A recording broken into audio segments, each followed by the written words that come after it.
नमस्कार, मैं हूं आपके साथ पूर्वी राय और आप देख रहे हैं प्राइम न्यूज। छत्तीसगढ़ में नगरीय निकाय चुनाव 2025 के जोरों पर है। इसी कड़ी में आज जिला पंचायत के सभा कक्ष में मीडिया कर्मियों के लिए एक दिवसीय विशेष कार्यशाला का आयोजन किया गया। कार्यशाला में कलेक्टर एवं निर्वाचन अधिकारी दीपक कुमार अग्रवाल की उपस्थिति में मीडिया कर्मियों को चुनावी नियमों और ईवीएम के संचालन की विस्तृत जानकारी दी गई। Master trainer Shri CL Tarak और गौतम कुमार पूर्वे ने ईवीएम और वीवीपैट के तकनीकी पहलुओं को समझाया। मीडिया कर्मियों ने ईवीएम का व्यवहारिक अनुभव भी लिया। इस बार में चुनावों में M3 मॉडल की ईवीएम का उपयोग किया जाएगा। इस बार मतदाता को 2 पदों अध्यक्ष और पार्षद के लिए मतदान करना होगा। मतदाता किसी भी क्रम में मतदान कर सकते हैं, लेकिन अगर वे सिर्फ एक पद के लिए मतदान करना चाहते हैं तो उन्हें इंड बटन दबाना होगा ताकि अगला मतदाता वोट डाल सके। और मतदान अधिकारी सीयू पर बैलेट बटन दबाकर मत जारी करेगा, जिससे ईवीएम तैयार हो जाएगी। मतदाता जब अपना मत अंकित करेगा तो वीवीपैट मशीन में उसकी पर्ची दिखाई देगी, जिससे वह पुष्टि कर सकेगा कि उसका मत सही दर्ज हुआ है। नगर पालिका और नगर पंचायत चुनावों में मतपत्र का रंग निर्धारित किया गया है। अध्यक्ष पद के लिए सफेद और पार्षद पद के लिए गुलाबी रंग का मतपत्र होगा, जिस पर संबंधित वार्ड का नाम अंकित रहेगा। कार्यशाला के दौरान मीडिया कर्मियों ने ईवीएम और वीवीपैट से जुड़े कई महत्वपूर्ण सवाल पूछे और चुनाव प्रक्रिया को गहराई से समझा। तमाम महत्वपूर्ण खबरों के लिए देखते रहिए प्राइम न्यूज।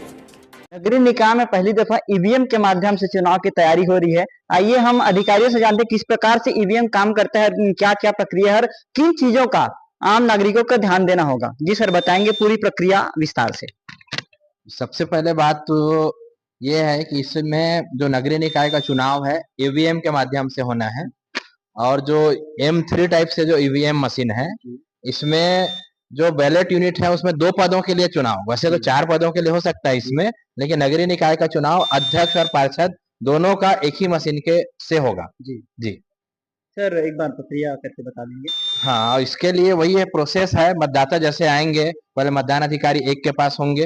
मतदान अधिकारी 1 देखेगा और संतुष्ट हो जाएगा वही मतदाता है, तो मतदान अधिकारी 2 के पास जाएगा।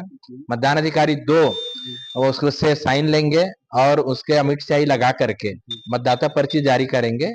मतदाता पर्ची जारी करने के बाद वो मतदान कर्मी 3 के पास जाएगा, मतदाता पर्ची ले जा करके वो मतदाता पर्ची ले करके बैलेट यूनिट जारी करेगा। जैसे बैलेट यूनिट जारी करते हैं जी, पहला प्रक्रिया बैलेट यूनिट जारी करना है। बैलेट यूनिट जारी करें। जैसे बैलेट यूनिट जारी करते हैं तो विजिलेंस लिंक बटन। चलिए, निर्वाचन की प्रक्रिया कुछ इस प्रकार आपको करनी होगी। पहला जो पोर्शन होगा वो अध्यक्ष पद के लिए होगा। आपके पास कॉलम वाइज अध्यक्ष पद के लिए उम्मीदवारों का नाम और उनका जो सिंबल है वो दिया होगा। दूसरे में पार्षद पद के लिए जो नाम है और उनका सिंबल वो दिया होगा। आपको देखने वाली बात यह है कि आपको जिस पद के लिए व्यक्ति को चुनना है उनके नाम और सिंबल को देखकर उनके बटन को दबाना है। दूसरे बार फिर से पार्षद पद के लिए जो नाम है उनका सिंबल है उस बटन को दबाना है। इसके बाद आपकी प्रक्रिया पूर्ण हो जाएगी। जैसे ही बीप की आवाज आए आप समझ सकते हैं कि आपका मतदान जो है वो वैलिड हो चुका है। और आगे और थोड़ी सी जानकारी सर से लेते हैं कि किन किन जिम्मेदारी को आपको त्रुटियों से बचना होगा और किस प्रकार से आप सफल मतदान कर सकते हैं।